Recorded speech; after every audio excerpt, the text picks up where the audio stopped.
Bonjour à tous et bienvenue à ce webinaire Obtenir Calliope. Nous sommes ensemble pour 1 heure et demie et je vous souhaite de vous installer confortablement. Ce webinaire se dédie aux organismes de formation ou managers d'organismes de formation qui souhaitent développer leur activité durablement. 4 gestes succès pour assurer la réussite de ce webinaire. Le premier geste est de couper votre téléphone ou à minima de le mettre en mode silencieux. Deuxième geste, et le troisième geste concerne l'utilisation des différents onglets que vous avez à votre disposition. Donc, vous avez un onglet chat et un onglet questions. Donc, le premier onglet est à utiliser pour nous faire part de vos remarques, vos observations aussi, interagir entre vous. L'onglet questions, comme son nom l'indique, est à utiliser pour nous faire part de vos interrogations, si vous souhaitez que l'on approfondisse certains éléments. Et enfin, l'élément du focus, donc le quatrième geste succès, focus à avoir sur le support de présentation et sur la voix des intervenants pour vous garantir une compréhension optimale. Alors, une première question que je vous pose, à savoir quelle est la qualité du son et de l'image, je vous invite à formuler votre réponse dans le chat pour que l'on puisse constater si vous aussi, vous êtes dans des conditions idéales pour assurer ce webinaire. Alors, impeccable pour Serge, Stéphane, OK, tout est OK aussi pour Justine, pareil pour Alexandre. Super. Merci pour vos retours. On peut passer à la suite et notamment la présentation des intervenants et je passe la parole à François. Bonjour à tous, donc, je suis François Lélinou, le président du CPF. Les deux mots qui me caractérisent, c'est qualité et formation. Je suis entrepreneur depuis très longtemps et je suis très content d'échanger avec vous sur la certification Calliope. Et pour ma part, je suis Thomas Talby, votre animateur aujourd'hui pour ce webinaire, responsable marketing et communication au sein de ICPF depuis 2021. Et donc, mon rôle aujourd'hui va être de vous donner la parole pour interagir avec François autour de la certification Calliope. Et donc, pour cela, je vous invite à utiliser les différents canaux que je vous ai indiqués pour formuler vos questions et vos messages. Alors, je vous présente aussi la répartition des slides qu'on va voir ensemble aujourd'hui, 5 parties. Première partie dédiée à la présentation de ICPF, organisme certificateur. Deuxième partie dédiée à la présentation de Calliope. Qu'est-ce que c'est? Troisième partie, comment obtenir la certification Calliope, le parcours de certification. Quatrième partie, que se passe-t-il une fois la certification obtenue? Et enfin, cinquième partie, les questions et les réponses, à savoir que vous pouvez déjà les formuler et qu'on reviendra sur les questions qui n'auraient pas pu être traitées à la fin de la présentation. Alors, avant de rentrer dans le vif du sujet, je vous partage un challenge Calliope que l'on vous propose en lien avec ce webinaire. L'objectif pour vous est de réaliser une contribution vidéo ou écrite. Donc, vous avez les modalités qui vous sont données un peu plus bas dans la présentation. L'objectif est de faire comprendre comment vous allez utiliser la certification Calliope auprès de vos clients, de ce que vous aurez compris de la présentation, et de déposer cette contribution dans le dossier qui vous est présenté ici. Donc, vous avez un lien qui va vous être partagé au cours du webinaire, donc à la suite de cette contribution, soit vidéo avec votre téléphone ou avec votre ordinateur sur la rédaction d'un document Word. On pourra les recevoir et ensuite les mettre en ligne sur notre site internet, sur nos médias. ICPF est un organisme leader dans le secteur de la formation. On est visible et donc on vous offre cette visibilité sur nos médias avec cette contribution qui sera publiée. Donc, par rapport, pour revenir au plan du webinaire, donc, on va parler de ICPF et notamment François va vous présenter ICPF. Où en sommes-nous aujourd'hui, François? Alors, ICPF est un organisme de certification qualité qui existe depuis 30 ans. C'est un des premiers organismes de certification dédiés à la qualité de la formation à se positionner dès 1995. Aujourd'hui, c'est près de 8000 certifiés, des personnes physiques ou des organismes de formation. Ce qui est important chez nous, ce qui nous distingue, c'est d'abord notre plateforme, notre activité est complètement digitalisée, de la demande jusqu'à l'émission de la certification. Donc, vous créez un compte quand vous travaillez avec nous. La deuxième caractéristique, c'est que nous ne faisons que de la qualité dans la formation et le conseil. Nous ne sommes pas un généraliste de la certification qualité. Cela se traduit par 50 collaborateurs, dont, là aussi c'est un fait qui nous distingue, 21 auditeurs salariés. On a un service client, on est un des rares à en avoir un, c'est-à-dire que toutes vos demandes, toutes vos questions sont enregistrées et leur traitement est suivi. La qualité de ce traitement, elle est évaluée. Et enfin, grâce à notre écosystème, dans cet écosystème de 8000 clients, nous organisons des événements. Il y a un club qui s'est constitué, ce qui vous permet à vous de rencontrer des pairs qui sont en avance dans leur démarche qualité, dans leur utilisation de Calliope, avec qui vous pouvez échanger et faire du business. Alors, concernant les marches possibles pour se développer en formation professionnelle, François, quelles sont-elles et où se situe Calliope par rapport à ça? Alors, si vous assistez aujourd'hui à ce webinaire, il y a deux raisons possibles. Soit vous êtes intéressé à vous engager dans la certification Calliope, soit vous êtes un fan d'ICPF et vous venez prendre des nouvelles. Donc, dans le premier cas, vous êtes sur la première marche, c'est-à-dire comme un grand nombre de personnes, vous voulez vous engager dans la voie de la formation professionnelle et vous avez visualisé qu'il y avait une marche devant vous qui était celle d'obtenir la certification Calliope. Alors, avant cette deuxième marche, il y a une première marche qui s'appelle le numéro de déclaration d'activité, c'est-à-dire que vous devez déclarer l'activité de formation avec votre entreprise auprès de la DRETS ou de la DRIETS en Île-de-France. C'est une démarche administrative. Ensuite, vous allez pouvoir obtenir votre certification Calliope avec nous, avec ICPF. Et là, 3 marches se présenteront devant vous. La troisième, c'est le fait de rendre vos formations finançables par le CPF. Il vous faudra pour cela être habilité auprès d'un certificateur. Vous quittez alors les marches qui correspondent et qui vous conditionnent des financements publics. Et là, vous arrivez dans le monde concurrentiel. Donc, vous rejoignez 46 000 organismes de formation qui sont certifiés Calliope. Et pour vous distinguer, vous pouvez soit agir sur la dimension du professionnalisme de vos intervenants avec la certification pro que vous exigez de vos formateurs, ou alors vous l'obtenez pour vous-même et vous l'utilisez auprès de vos clients. Et la cinquième marche, c'est d'obtenir une certification internationale, soit l'ISO 9001, qui atteste que vous avez mis en place un système de management de la qualité, soit l'ISO 21001, qui atteste que vous avez mis en place un système de management de la qualité dédié à l'éducation ou à la formation. Alors, par rapport à cette escale de la qualité, vous avez un premier sondage qui vient de vous être partagé en bas à droite de l'écran. Donc, je vous invite à y répondre. Pour le retrouver, donc, vous avez deux possibilités. Soit une notification est apparue en bas à droite de l'écran, soit vous devez cliquer sur l'icône Apps, donc ces 3 petits points, et dans lequel vous aurez ensuite l'accès aux différents sondages. Donc, on pourra commenter par la suite la répartition des résultats.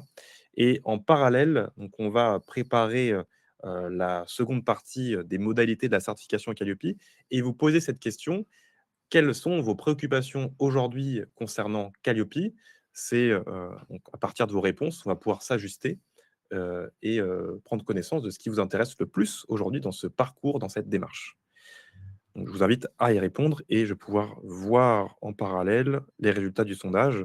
Donc, François, toi qui ne vois pas les résultats en face de toi, donc on est actuellement à 40 aujourd'hui des participants qui sont déjà engagés dans le parcours certification, qui sont indiqués comme étant sur la marche de Calliope. 31 des participants qui sont à l'étape de l'obtention du numéro de déclaration d'activité et ensuite 19 des participants qui en sont à la marche de l'engagement, donc qui sont en train de créer cette activité mais qui n'est pas encore reconnue par l'État. Mais ce n'est pas ça qui m'intéresse, parce que ça c'est une donnée intéressante. Mais ce qui est plus intéressant, c'est quelles sont les préoccupations des internautes, Thomas. Pour l'instant, pas de message, donc je vous invite à nous Ils les sont tous formuler. très Voilà, sereins, vous êtes tous très sereins. Alors, aucune voilà, préoccupation. aucune préoccupation. Voilà, très bien. Bon, alors, on va enchaîner, alors, Ouais, Thomas. on enchaîne sur la partie 2. Donc, qu'est-ce que la certification Calliope? Donc, François, je t'adresse la question. Alors, la certification Calliope, c'est une certification qualité qui est obligatoire si vous souhaitez faire bénéficier à vos clients des financements publics. Elle est obligatoire depuis 2019. Elle est délivrée par des organismes certificateurs accrédités et ICPF est l'un d'entre eux. Vous avez 33 organismes certificateurs accrédités aujourd'hui. La certification, ce n'est pas un acquis, ce n'est pas un diplôme, elle est délivrée pour un cycle de 3 ans renouvelable et durant ce cycle de certification, c'est une période de surveillance et si vous éloignez, votre organisme s'éloigne du référentiel, vous pouvez perdre, la certification peut être suspendue, vous pouvez la perdre. Donc, ce n'est pas un acquis. Elle atteste la conformité de votre service de formation à un référentiel basique en 6 critères. Alors, elle ne garantit pas la qualité de la pédagogie, elle ne garantit pas la qualité de vos intervenants, elle ne garantit pas la qualité de votre système de management. C'est vraiment une norme qui garantit, une certification qui garantit la qualité du service. Et c'est des exigences minimales. Alors, on va voir maintenant les 6 critères. Oui, on a alors les 7 critères et on a reçu les premiers retours, Premier retour, oui. premières préoccupations. Donc, on a une préoccupation de Justine qui indique s'être engagée avec ICPF dans l'obtention de Calliope. Donc, elle a un audit prévu le 2 juin. Et son attente principale est de savoir comment se déroule cette journée. Donc, elle est venue rechercher ces informations. D'autres attentes qui concernent l'après Calliope. Donc, que se passe-t-il en termes de financement, notamment auprès du CPF, auprès du FAF, et Mélodie qui demande plutôt qui a des attentes par rapport aux critères. Donc là, c'est justement l'objet de la slide suivante que je vais présenter. Oui, la question sur le déroulement de l'audit, ça on le traitera un peu plus loin. Oui. Et la question relative au CPF, on le traitera en fin de webinaire. Et la question des critères, c'est les 7 critères, les 7 Thomas, critères, on oui. va la traiter maintenant. Oui. Alors, c'est un processus. Donc là, vous avez un déroulement logique de ce que doit être une action de formation. Donc, premier critère, accueil et information du public, c'est-à-dire comment vous faites connaître votre offre de formation et votre organisme. Ensuite, l'analyse du besoin, c'est-à-dire comment vous analysez le besoin de vos stagiaires, les stagiaires ou les entreprises. Troisième indicateur, comment vous allez concevoir votre offre de formation. Quatrième, comment vous mettez en œuvre cette offre de formation. Cinquième, comment vous suivez les participants avant, pendant et après la formation. Sixième, comment vous évaluez les acquis. Qu'est-ce que vos stagiaires ont appris, comment vous leur envoyez l'information de ce qu'ils ont appris, comment ils reçoivent cette information, qu'est-ce qu'ils en font. Et enfin, l'amélioration continue, à partir des remontées négatives et positives, comment vous contribuez, vous faites en sorte que votre service s'améliore. En suivant ces indicateurs aujourd'hui, et c'est beaucoup plus simple aujourd'hui qu'il y a 6 ans, parce qu'il y a 6 ans, c'était des organismes de formation qui étaient déjà en activité et qui devaient assurer la conformité de cette activité à ces indicateurs. Aujourd'hui, la plupart d'entre vous, vous êtes en création d'organismes de formation, ou alors vous avez un organisme de formation mais qui était déjà certifié Calliope. Et donc là, c'est beaucoup plus simple parce qu'il s'agit de ce référentiel Calliope apparaît comme un cahier des charges de la création ou de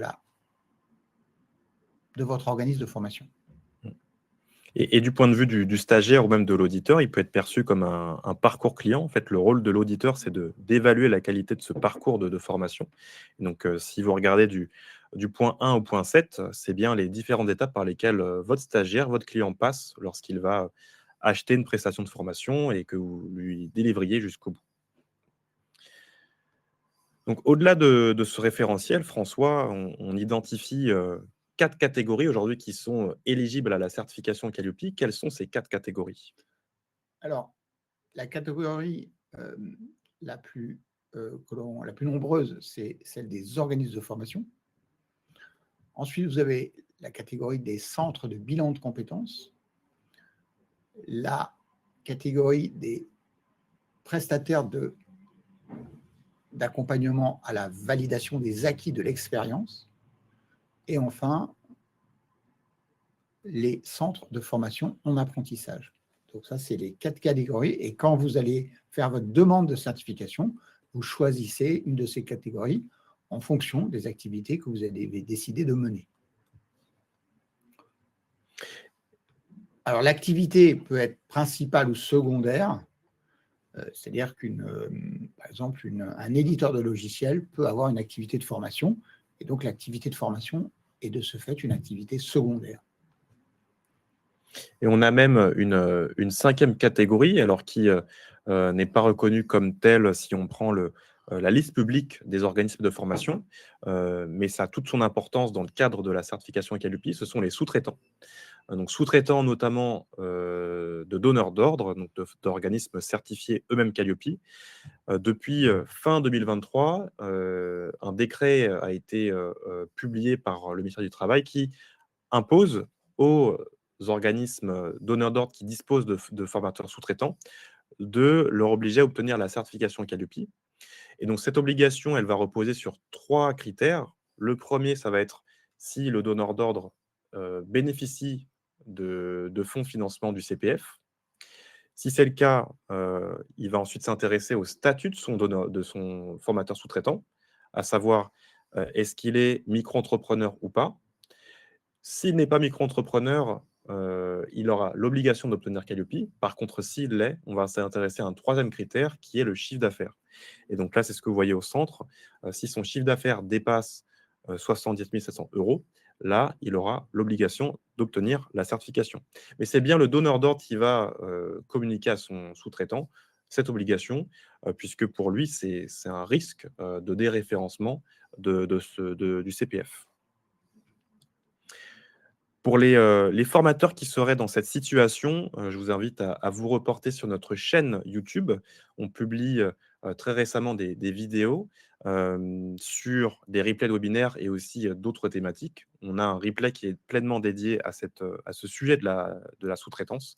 Donc de retrouver le replay sur la chaîne. On vous conseille d'ailleurs de vous abonner à cette chaîne puisqu'on publie des vidéos avec des contenus de qualité qui sont... et donc là, vous trouverez beaucoup d'informations de la part de nos clients ou de notre part sur Qualiopi et ses différentes caractéristiques. Slide suivante, ce sont les raisons d'obtenir la certification Qualiopi, François. Donc, nous avons identifié 7 issues de réponses de nos organismes certifiés. Quelles sont ces 7 raisons? Alors, la première raison, c'est que ça vous permet de mieux répondre aux exigences des clients.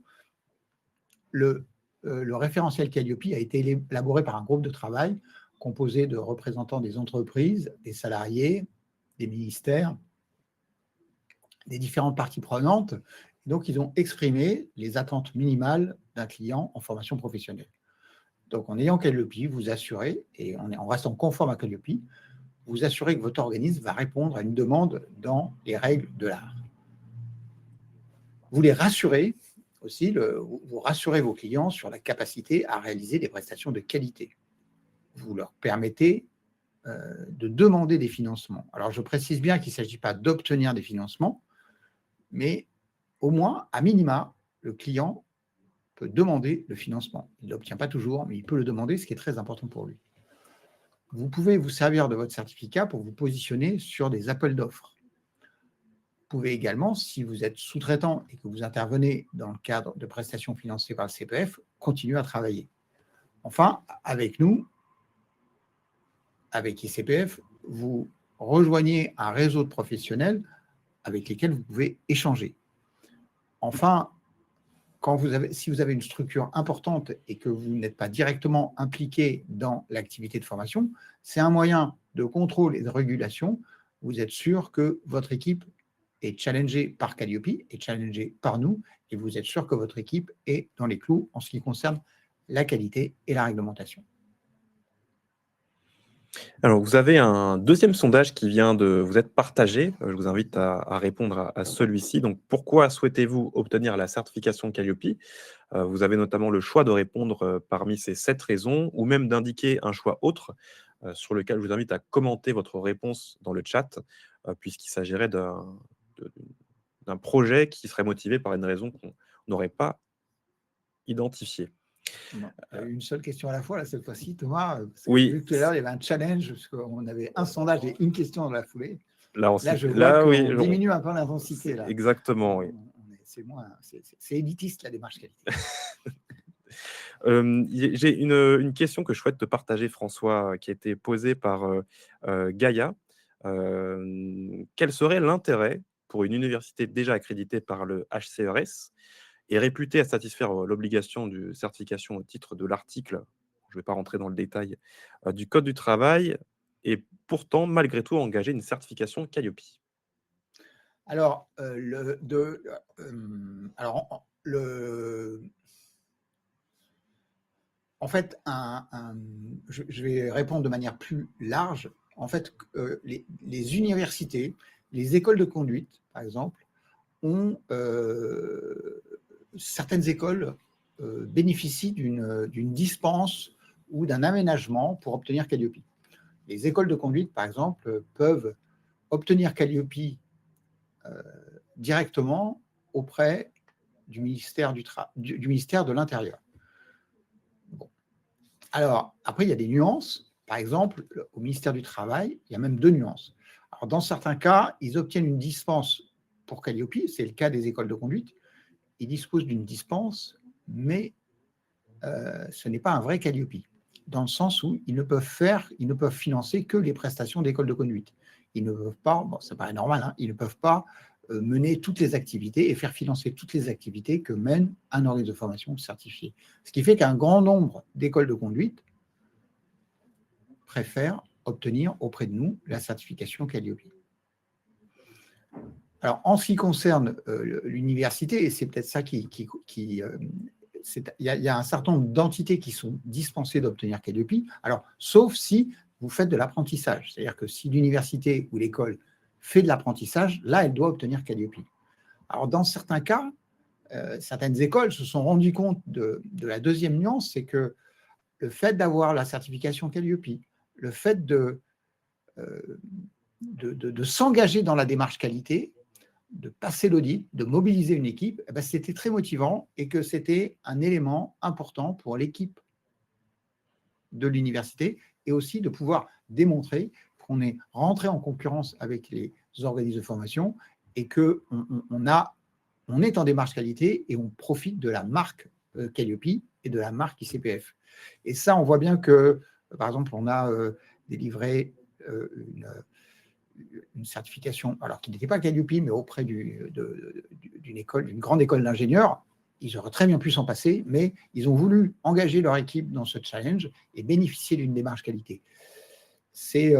L'apport, c'est que, enfin, l'avantage, c'est que ça permet de se confronter à un certificateur tierce partie, impartial, et qui va émettre une évaluation par rapport au respect d'un processus et respect d'indicateurs fondamentaux. Et donc, plutôt que de l'avoir de manière automatique en quelque sorte, l'avoir, je dirais, en faisant le travail de démonstration, en faisant le travail de mise en valeur. Et quelquefois, je pense que vis-à-vis de l'extérieur, il y a plus de légitimité à avoir eu la certification par l'audit que de l'avoir eu de manière automatique sur la base de titres.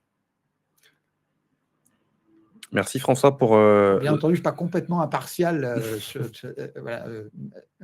le sujet, mais je vous donne, enfin, en prenant conscience de mon impartialité, des limites de mon impartialité, je vous donne la réponse la plus objective possible. Merci pour la réponse, François.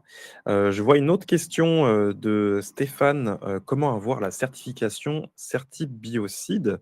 Alors, je ne connaissais pas de nom et je me suis renseigné rapidement sur Internet et j'ai l'impression qu'il s'agit d'une formation et pas d'une certification. Donc là, je pense qu'il y a confusion entre les deux. ICPF délivre des certificats qualité, notamment Calliope, ICPF Pro ou encore ISO. mais là, je pense que vous êtes à la recherche de faire reconnaître, enfin, en tout cas, de vous former et non de faire reconnaître, la qualité d'une activité, de formation. Donc passons à la suite, notamment sur, la partie 3 du webinaire. Quelles sont les, modalités pour obtenir la certification Qualiopi? Comment cela se passe?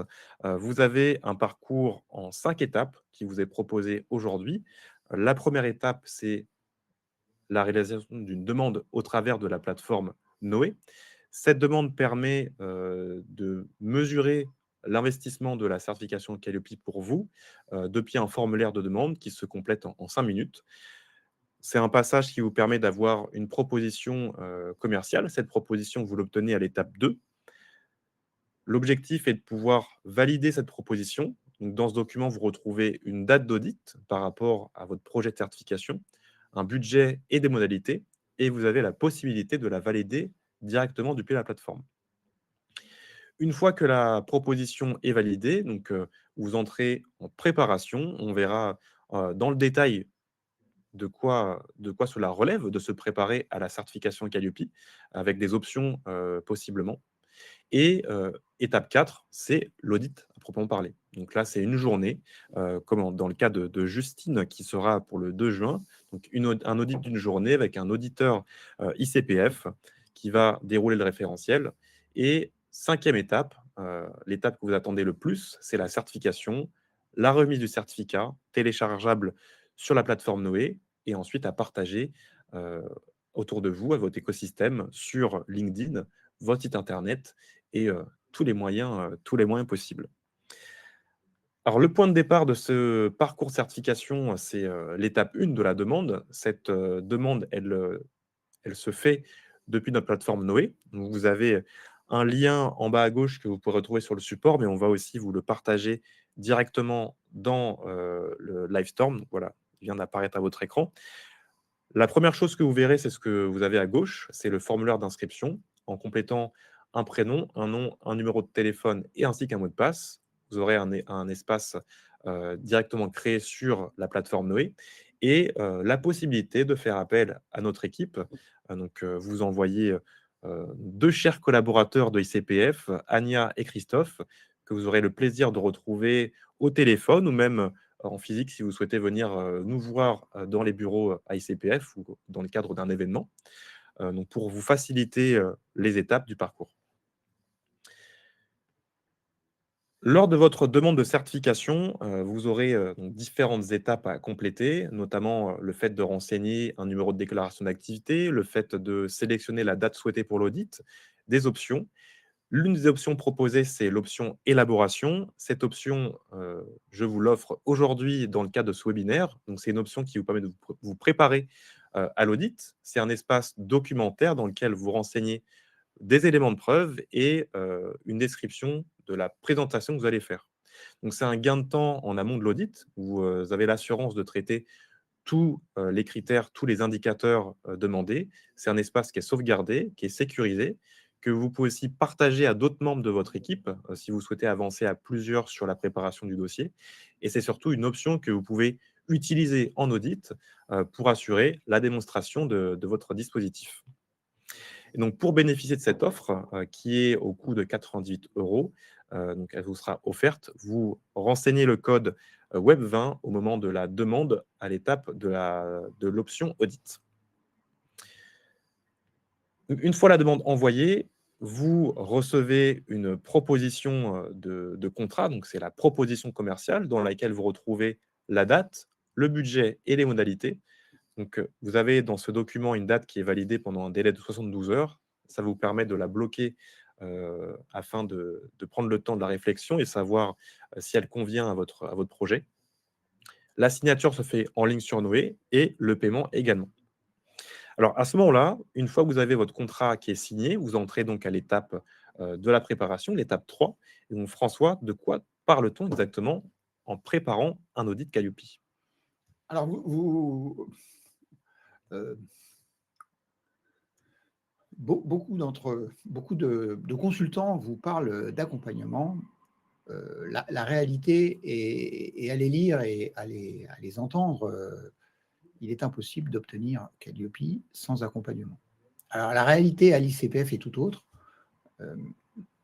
86% de nos clients, et cela à une date récente, obtiennent la certification tout seuls. Parce que la vraie question, ce n'est pas l'accompagnement. La vraie question pour vous, c'est comment dois-je me préparer? Et ensuite, une fois que vous avez déterminé les objectifs de cette préparation, c'est là que vous devez choisir si vous faites accompagner ou pas. Mais tout d'abord, la question, c'est comment dois-je me préparer? Qu'est-ce que je dois préparer? Alors, il y a 3 objectifs à atteindre. Le premier objectif, c'est de maîtriser, et vous savez, vous êtes formateur, vous savez ce que veut dire maîtriser, dominer le sujet du référentiel national qualité. C'est 30 pages qui vont vous servir toute votre vie de professionnel de la formation. Le deuxième objectif, c'est de renseigner indicateur par indicateur, critère par critère, la manière dont votre processus va satisfaire les exigences de l'indicateur. Et vous avez dans le référentiel national qualité des exemples de preuves. Là encore, en tant que professionnel de la formation, en tant que manager d'une organisation, vous avez organisé la manière dont vous allez produire un service de formation. Et donc là, le fait d'avoir à le décrire par écrit, c'est tout à fait normal et tout à fait utile. Et là aussi, ça va vous servir durant toute votre vie de manager d'organisme de formation. Le troisième objectif, c'est de passer outre l'appréhension que peut avoir Justine, de se dire comment se déroule un audit, c'est mon premier audit, comment ça va se passer, comment dois-je me comporter. Et là, il y a une solution très simple qui consiste à réaliser avec ICPF un pré-audit pour voir comment se déroule un audit, pour échanger à froid avec un auditeur qui va vous dire comment ça se passe et qui va vous poser des questions comme s'il était auditeur pour vous entraîner, pour vous préparer. Alors maintenant, la bonne nouvelle, c'est qu'en fait, il est tout à fait possible d'obtenir Calliope sans avoir atteint le premier objectif. La maîtrise du référentiel national qualité, et c'est bien dommage, n'est pas évaluée en tant que telle. Vous pouvez aussi tout à fait ne pas faire de pré-audit. Vous pouvez ne pas vous entraîner, et parce qu'en fait, vous disposez après l'audit de 3 mois renouvelables pour traiter les non-conformités. Donc, même si vous ne vous préparez pas du tout, vous allez recueillir, allez, peut-être, je crois que le record, c'est 20 ou 24 non-conformités, vous aurez 6 mois pour les traiter. Et il n'y a pas de cas où une non-conformité n'est pas traitable. Ça n'existe pas. C'est les exigences du référentiel, il n'y a pas de cas où vous ne pouvez pas les satisfaire. Vous voyez, ou alors, il faut avoir, je dirais, des fantasmes particuliers, comme celui de ne vouloir rédiger aucun document, ou comme celui d'avoir une phobie administrative, vous voyez, d'être complètement rébarbatif à toute démonstration.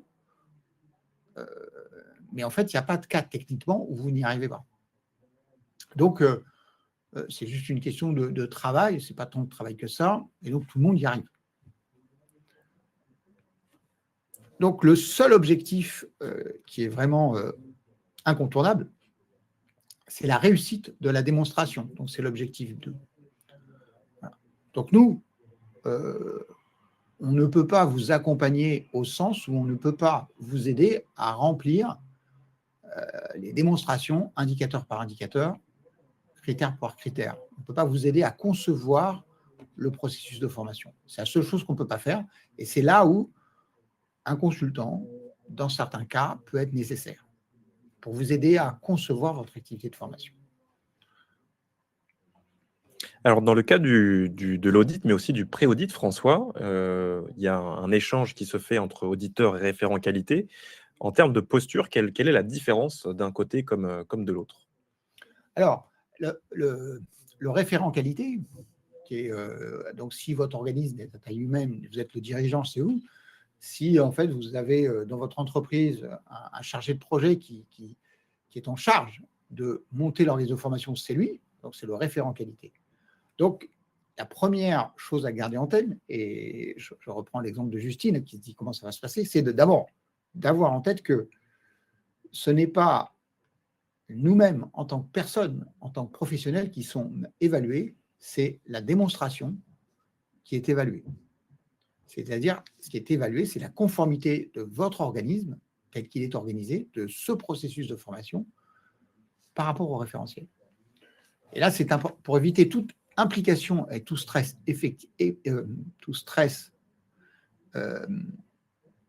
excessif.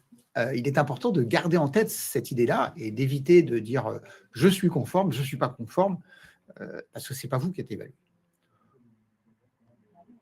Le deuxième point est donc de se concentrer sur cette démonstration et de présenter des preuves et de laisser l'auditeur faire son travail d'évaluation, de laisser l'auditeur constater la non-conformité. On va présenter des preuves et on répond aux questions de l'auditeur, c'est lui qui mène l'entretien. Alors, on va tout de même faire en sorte de gérer le temps, parce que la durée de l'audit, elle est fixe. Il n'y a pas d'audit de 2 heures. L'auditeur n'arrête pas son travail une fois que la conformité est établie. L'auditeur doit auditer pendant 7 heures, si c'est une journée. Oui. Donc là, il faut faire en sorte que votre démonstration se déroule dans le temps imparti.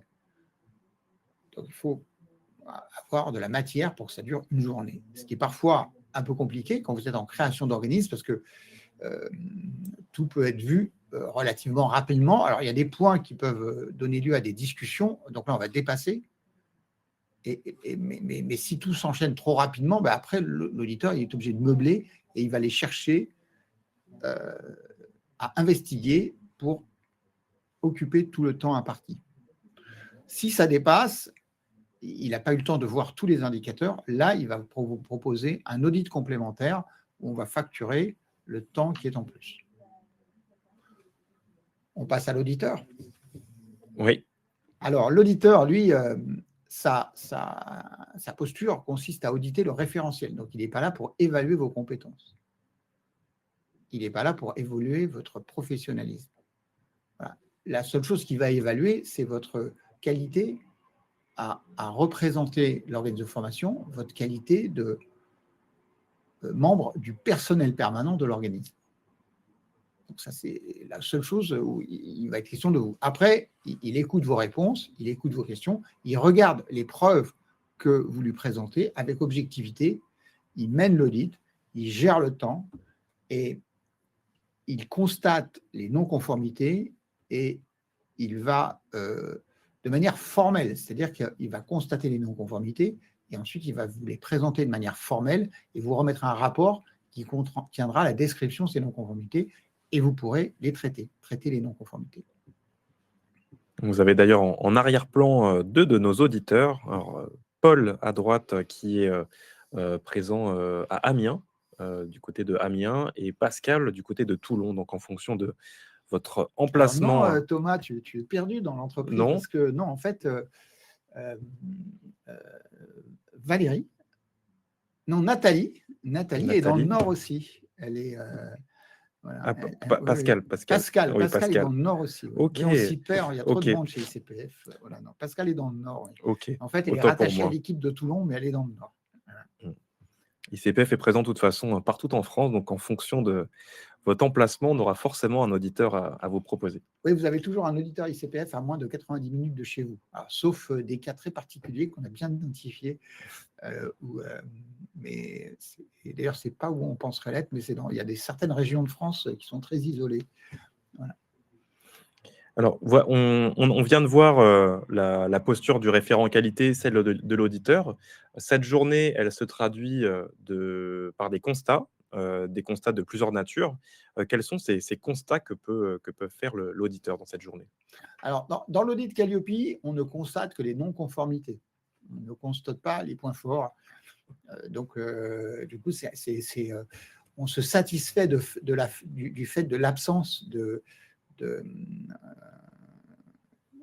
de non-conformité ou le fait que les non-conformités soient rapidement maîtrisées. Il y a 3 types de non-conformités et vous avez un délai pour les traiter. Vous avez des non-conformités majeures, elles empêchent la délivrance du certificat. Par exemple, vous avez un exemple de non-conformité majeure, c'est que vous n'avez, à la date de l'audit, vous n'avez pas obtenu votre numéro de déclaration d'activité. Donc là, vous allez pouvoir passer l'audit normalement. On va mettre une non-conformité majeure parce que vous n'avez pas à date de numéro de déclaration d'activité. Et quand on va le recevoir, on délivrera le certificat. Vous avez des non-conformités mineures. Celles-ci n'empêchent pas la délivrance du certificat. Donc là, vous devez produire un plan d'action dans un délai de 1 mois dans lequel vous vous engagez à traiter les non-conformités mineures. Enfin, vous avez des non-conformités majeures, mais là qui sont délivrées après la certification, c'est que si vous faites une erreur dans l'utilisation des marques, par exemple, vous allez, certains clients, alors ça arrive de moins en moins, mais certains clients le faisaient, c'est-à-dire que vous redesignez complètement le logo Calliope à votre manière, donc vous changez les couleurs, ça c'est une non-conformité majeure, et là vous disposez de 30 jours pour traiter cette non-conformité majeure. On passe maintenant à l'étape 4 de cette présentation, la certification Calliope étant obtenue. Donc, c'est le moment que vous attendez le plus dans le cadre de cette démarche, recevoir le certificat. Et donc, à ce moment-là, vous pouvez le télécharger sur la plateforme Noé, le partager sur les réseaux sociaux, LinkedIn en l'occurrence, nous mentionner. Ça nous fait toujours plaisir de pouvoir réagir à cette publication. Mais pour en arriver là, François, donc la question que tout le monde se pose, c'est combien coûte la certification Calliope? Alors, vous avez 2 chiffres à avoir en tête. Un budget initial de 1 190 € qui comprend l'audit initial et les frais techniques. Et ensuite, 523 € par an, donc soit qui est le coût du pass qui vous permet de conserver votre certification et de passer les audits de surveillance et de renouvellement qui vont jalonner le maintien de votre certification.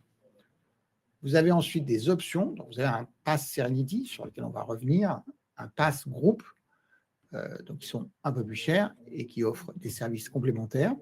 Vous avez l'option élaboration, et je vous rappelle que Thomas vous l'offre sur ses deniers propres.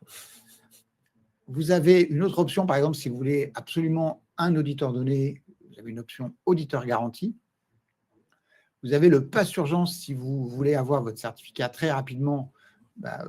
C'est une question de jours. Vous avez le pass urgence. Si vous voulez avoir une date très rapide, par exemple, vous voulez faire votre audit demain, là, on a le pass urgence pour ça. Vous voulez passer l'audit le week-end, vous avez la planification week-end. Et ensuite, vous voulez pouvoir reporter votre audit sans frais parce que vous n'êtes pas sûr de la date. Là, vous avez une assurance report. Donc, vous voyez un certain nombre d'options, une palette de services, et donc qui vont faire évoluer le budget, éventuellement à la hausse, mais un tarif un budget à 1 190 € qui est coûteux, mais en contrepartie, vous avez passé l'audit, vous êtes engagé dans la démarche qualité, vous pouvez le revendiquer et vous obtenez le certificat Calliope. Alors, concernant la notion de pass, François, pass Serenity, pass groupe, de quoi s'agit-il? Alors, l'avantage du pass, c'est qu'en fait, une somme fixe vous est facturée tous les ans, donc ça vous permet de maîtriser votre budget et vous n'aurez à payer que les éventuels frais complémentaires de déplacement. Et donc, les frais de déplacement, vous n'en aurez qu'au prochain audit de renouvellement, puisque l'audit de surveillance est à distance. Donc, vous avez, si vous prenez des options ou si vous prenez un pass urgence où il y a des frais de déplacement, vous aurez ça à payer en plus, mais c'est je dirais, c'est de l'ordre d'une centaine d'euros, inférieur à une centaine d'euros tous les 3 ans. Et donc là, vous avez un budget fixe. Alors après, on a pour des clients plus exigeants qui souhaitent un accompagnement personnalisé, qui souhaitent avoir un planeur dédié, qui souhaitent un traitement prioritaire de leur demande et de la revue. Ils veulent que ça aille vite. ou des remises sur nos autres certifications. Là, on a le Pass Serenity. Voilà. Et pour les groupes qui ont plusieurs certifications Calliope, on a le Pass Group qui leur offre une interface qui leur permet de gérer de manière centralisée leurs certificats et de bénéficier davantage. Alors, ça a beaucoup d'importance pour les groupes parce que, pour les groupes et les Serenity, les grandes entreprises aiment bien Serenity parce que vous n'avez plus aucune petite facture. Tout est compris. Donc, vous n'avez plus de facture. Vous voyez, alors, pour eux, c'est plus facile à gérer de payer une facture tous les ans que de payer une facture tous les ans et puis avoir à mi-parcours une facture à 30, 60 euros. Donc là, tout est compris et le service est le plus rapide possible. Alors, j'ai une question de Pascal, mais que je n'arrive pas à comprendre. Je pense que la question est de savoir qu'est-ce que comprend l'avant-certification. Est-ce qu'il y a autre chose que l'audit initial dans cette facture? Alors non, non, en fait, oui, non, là, dans l'audit initial, il n'y a que l'audit initial. Et donc là, par exemple, on n'a pas compté d'éventuels frais de déplacement. Donc ça viendrait en plus. Mais non, sinon, vraiment, le budget minimal, c'est 1 192 €. Voilà.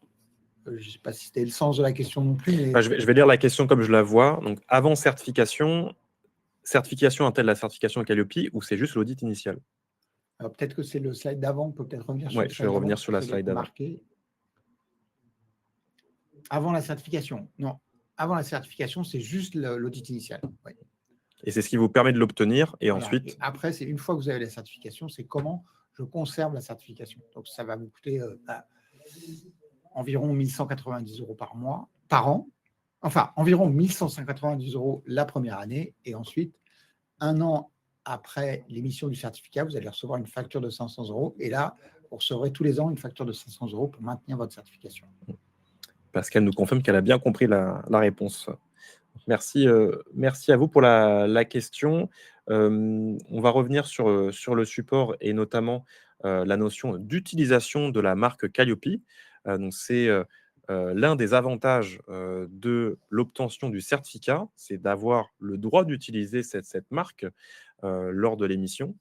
Donc, pour vous et avec ICPF, l'obtention du certificat Calliope, c'est aussi la remise d'un kit de communication qui vous est accessible depuis la plateforme Noé. Ce kit de communication vous permet d'identifier les différents canaux sur lesquels vous pouvez utiliser le logo Calliope ainsi que votre certificat. Donc, le kit de communication, c'est le premier élément. Le certificat Calliope, c'est le second. Le bandeau de communication que vous retrouvez aussi depuis la plateforme Noé pour permettre d'identifier de manière conforme le périmètre de certification de l'organisme. Et enfin, le quatrième et dernier point, c'est l'annuaire des certifiés ICPF. Donc, ICPF a un site internet fréquenté de manière importante par vos stagiaires. On reçoit souvent des visites de vos clients pour savoir si l'organisme est bien certifié. Donc là, vous aurez une page qui vous sera dédiée pour valider cette information et rassurer votre clientèle. Donc, c'est vraiment l'occasion pour vous de vous démarquer de l'autoproclamation. Là, vous avez un organisme tierce partie qui va valider ce constat que l'activité de formation est de qualité. Une question de Séverine sur la notion de pass. Cela signifie-t-il qu'avec le pass, on ne repasse pas la certification tous les 3 ans? Alors, le pass, c'est vous permet de ne pas payer les audits tous les 18 mois. Donc, au lieu d'avoir, en fait, vous avez en quelque sorte, ce que vous appelez repasser la certification, c'est les audits. Donc, vous avez un audit de certification au bout de un audit de surveillance au bout de 18 mois et un audit de renouvellement au bout de 36 mois. Donc ça, ces audits, vous allez les passer quand même. En revanche, quand vous arrivez sur l'audit, vous allez le planifier avec nos services et là, vous n'aurez à payer que les éventuels frais de déplacement ou les options que vous prendrez. Voilà. Mais sinon, quand vous arrivez sur l'audit, c'est déjà payé. Donc en fait, on a l'avantage, c'est que vous avez vous pouvez résilier le contrat si vous voulez arrêter la certification 2 mois avant l'échéance. Donc, vous avez des plages de résiliation du contrat. Par contre, une fois que vous êtes dans la plage de planification de l'audit, là, vous devez planifier. Alors, vous pouvez arrêter aussi, hein, mais vous pouvez arrêter quand vous voulez, en fait. Hein, mais là, quand vous êtes dans la plage, là, vous allez préparer l'audit. Par contre, quand vous êtes dans la phase de préparation de l'audit, il est en quelque sorte déjà payé. Et donc, vous n'avez pas à vous poser le souci de je finance et je passe l'audit. Donc, on a le pass. L'avantage, c'est que psychologiquement, ça dissocie les deux choses et ça vous permet aussi de gérer mieux votre trésorerie parce qu'en fait, vous savez que c'est 500 € par an et ce n'est pas 800 € au bout de 18 mois et puis 1200 € au bout de 3 ans. C'est lissé. C'est comme une sorte de location en quelque sorte. Voilà. Merci François pour la réponse. Une autre question posée par Mélodie qui s'intéresse à l'après Calliope. Donc, une fois la certification Calliope obtenue, quelles sont les plateformes et les démarches concrètes pour accéder aux appels d'offres en formation et se positionner efficacement auprès des marchés publics ou privés? Alors, donc là, c'est la question du business, du business de l'activité qu'on va mener une fois qu'on a eu la certification Calliope. Alors, ce qui est le point positif dans la question, c'est qu'il y a une forme de lucidité, c'est-à-dire que il est clair que les affaires, contrairement à ce qu'on vous dit sur les réseaux, hein, quand on voit certaines communications, le business ne se fait pas tout seul une fois qu'on a Calliope. Calliope, vous rejoignez une cohorte de 46 000 organismes de formation. Il y a beaucoup de demandes. Il y a beaucoup de demandes en formation, mais il y a aussi beaucoup de prétendants. Et de ce fait, la concurrence est rude. Donc, vous avez différentes possibilités pour accéder à la profession et accéder au métier et à l'activité. La certification Calliope est un atout, mais vous devez suivre une progression régulière et avoir une démarche, je dirais, de rond dans l'eau, où vous allez rencontrer des personnes que vous connaissez dans le monde de la formation, trouver des donneurs d'ordre, et il faut commencer par, si vous n'avez aucune relation qui vous trouve, aucun client au départ qui vous, qui vous confie des missions, il faut commencer par la sous-traitance. Donc, vous allez postuler auprès d'organismes de formation, postuler auprès d'écoles, et ces écoles vont vous donner des missions. Alors, au début, ce ne sera pas forcément cher payé, mais au début, c'est important de pratiquer. Et ensuite, vous allez pratiquer. Alors ça, c'est normalement ce qui vous épanouira le plus. Parce que ce qui est épanouissant dans la formation, ce n'est pas l'argent, c'est l'activité.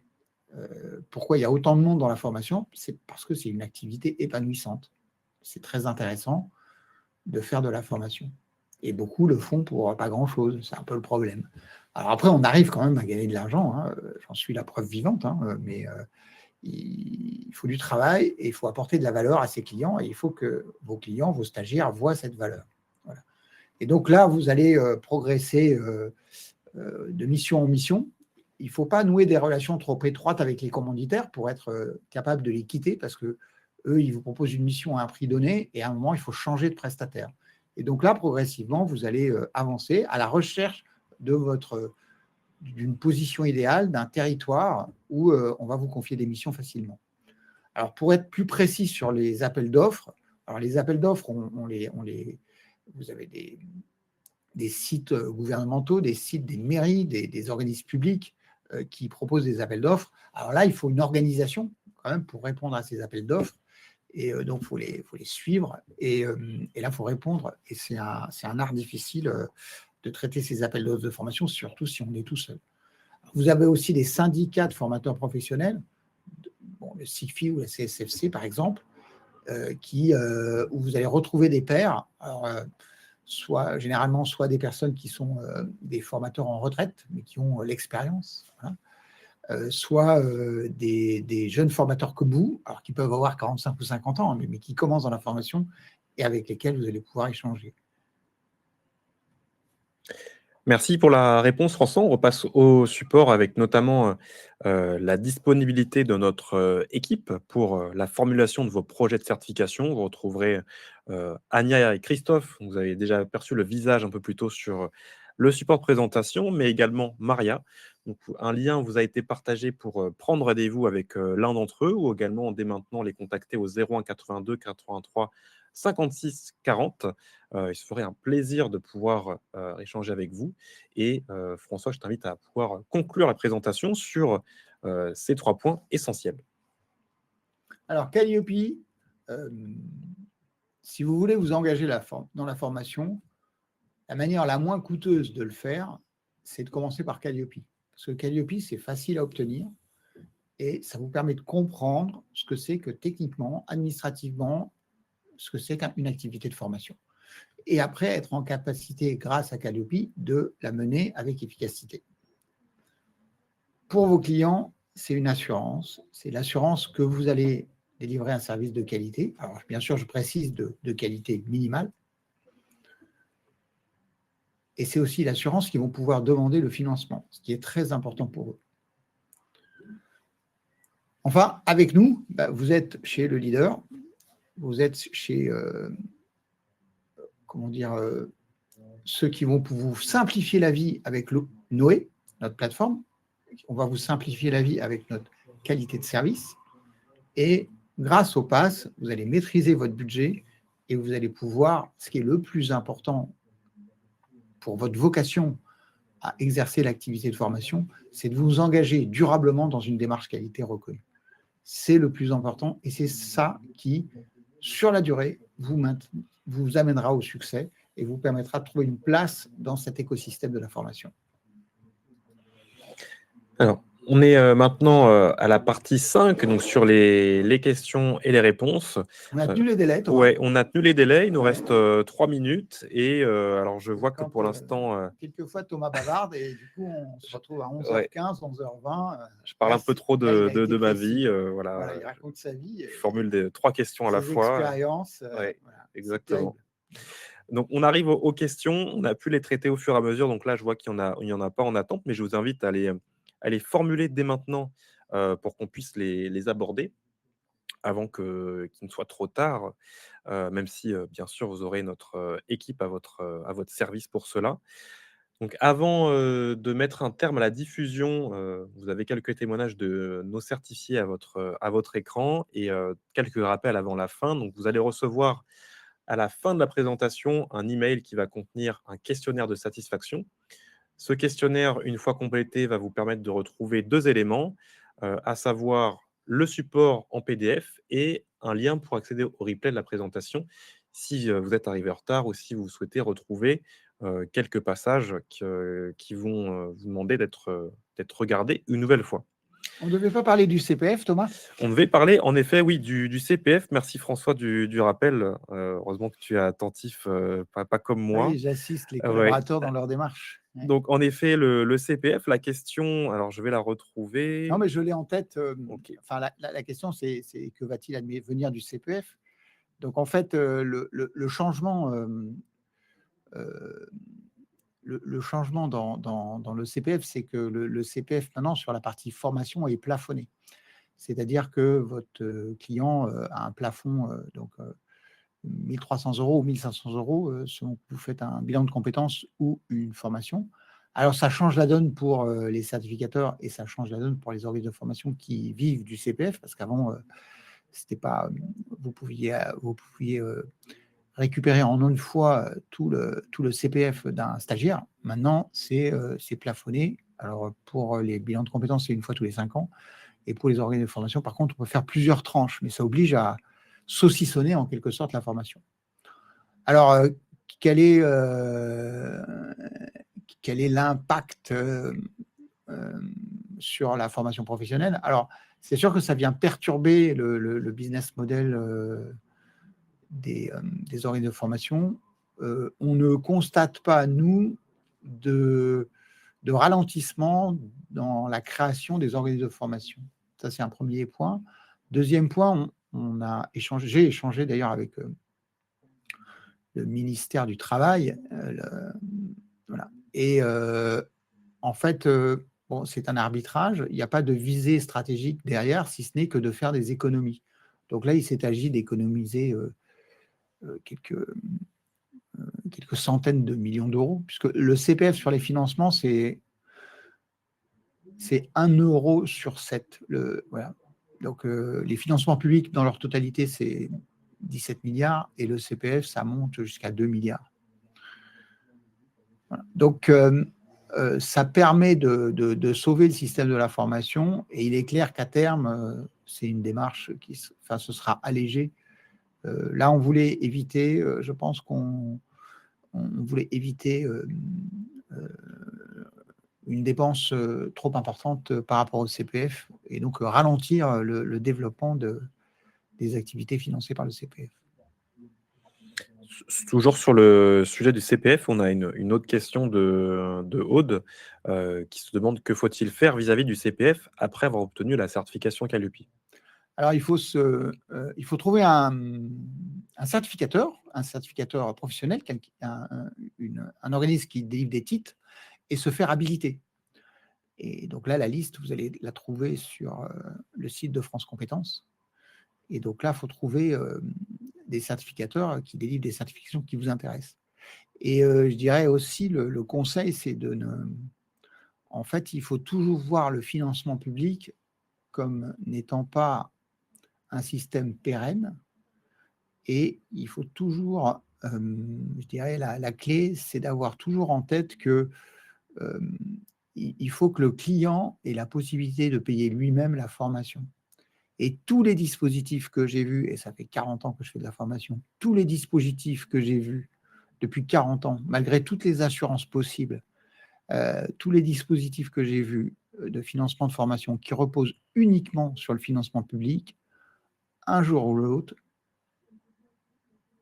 il y a un crash, il y a un problème. Que ce soit en 2005, en 2007, aujourd'hui, il y a toujours un problème. Votre business, votre activité de formation ne sera jamais pérenne si elle ne repose que sur les financements publics, et que c'est bien clair que votre stagiaire peut financer par lui-même la formation. Il faut toujours garder cette idée en tête, parce que si votre formation aura plus de valeur si vous avez des clients, des stagiaires, des entreprises qui la payent de votre poche. Elle aura toujours plus de valeur que si ça passe par un financement public. Les financements publics, malheureusement, on n'a pas encore trouvé la solution de les déployer de manière optimale. C'est-à-dire qu'on ne sait pas, en fait, c'est toujours un peu la chasse à la subvention, et de ce fait, ça met le stagiaire ou l'entreprise dans un état d'esprit particulier où la valeur, c'est de récupérer la subvention, et ça fait que parfois, le fait d'apprendre quelque chose avec l'organisme passe au second plan. Et donc, c'est là où mon conseil, c'est vraiment de vous dire, voilà, est-ce que j'ai des clients ? Est-ce que j'ai des stagiaires? Est-ce que j'ai des entreprises qui vont acheter cette formation, qui vont acheter mon savoir-faire, qui vont acheter mon expertise? Merci François pour la réponse. Nous n'avons plus de questions dans le... Ah, une vient d'arriver au moment où je le dis. Oui, on parle d'argent, alors voilà. Une question, voilà. question de Aude encore. Je le vois comme une aide de financement pour mes stagiaires, Oui, pas c'est juste ça. vivre sur les C'est aides. un accélérateur. Mais donc, il faut payer un autre certificateur pour le CPF. Est-ce bien cela? Alors, en quelque sorte, oui, parce que, alors, après, ça va dépendre du certificateur, parce que certains ne font pas payer, certains font payer. En fait, ils vont récupérer une partie de l'argent. Ils vont se faire payer au moment où ils délivrent le titre ou quand ils font l'examen. Donc, le modèle économique n'est pas standardisé dans ce domaine-là. Mais oui, il faudra pas forcément, enfin, il faudra payer, bien sûr, mais en fait, il faudra lui donner une partie de vos revenus. C'est-à-dire que dans la prestation que vous allez faire acheter par votre stagiaire ou vos clients, vous aurez une partie formation et une partie certification. Ça, il ne faut pas l'oublier. Et c'est clair qu'aujourd'hui, cette notion qui apparaît simple comme ça quand je l'exprime n'est pas acquise. Il y a une confusion entre activité de formation et certification là encore, c'est un problème non résolu par France Compétences aujourd'hui et l'écosystème où il y a une grande confusion. Le CPF, c'est vraiment un domaine, c'est un nouveau marché, c'est un marché de particuliers. C'est un marché où les entreprises n'ont pas vraiment de place, n'ont pas de place aujourd'hui de rôle moteur. Et voilà, beaucoup d'entreprises, à la demande de leurs salariés, ont voulu utiliser le CPF de leurs salariés pour ou développer une offre de formation avec laquelle le salarié aurait pu utiliser son CPF. Voilà, ça n'a jamais vraiment bien marché. Donc, ça reste un marché à part. Et si vous vous lancez dedans, alors aujourd'hui, ce qu'on voit fonctionner, c'est qu'on voit des formateurs, des organismes qui sont sur TikTok, sur Facebook, qui trouvent des clients un par un en présentant des prestations de formation. Alors, la dérive arrive vite, mais il y a quand même un écosystème aujourd'hui qui s'est constitué avec des acteurs. Voilà. Et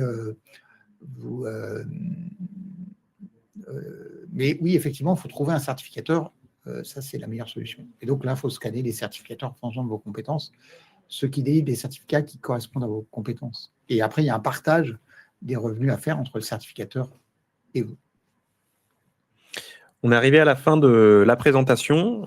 Merci à vous d'être resté jusqu'à la fin et je vois vos messages passer. Merci pour vos retours donc, sur la qualité de la présentation, celle de François et des informations délivrées. Donc, ce fut un plaisir de pouvoir animer ce nouveau webinaire en votre compagnie et en celle de François. Merci aussi à Paul qui est du côté de la modération. Vous avez vu passer son prénom. Il vous a partagé plusieurs liens, notamment sur l'accès à la chaîne YouTube. Merci à lui. Et François, je t'invite à conclure en quelques mots cette présentation. Merci à vous, c'était très intéressant d'échanger et abonnez-vous à notre chaîne YouTube. Merci, à bientôt. Au revoir.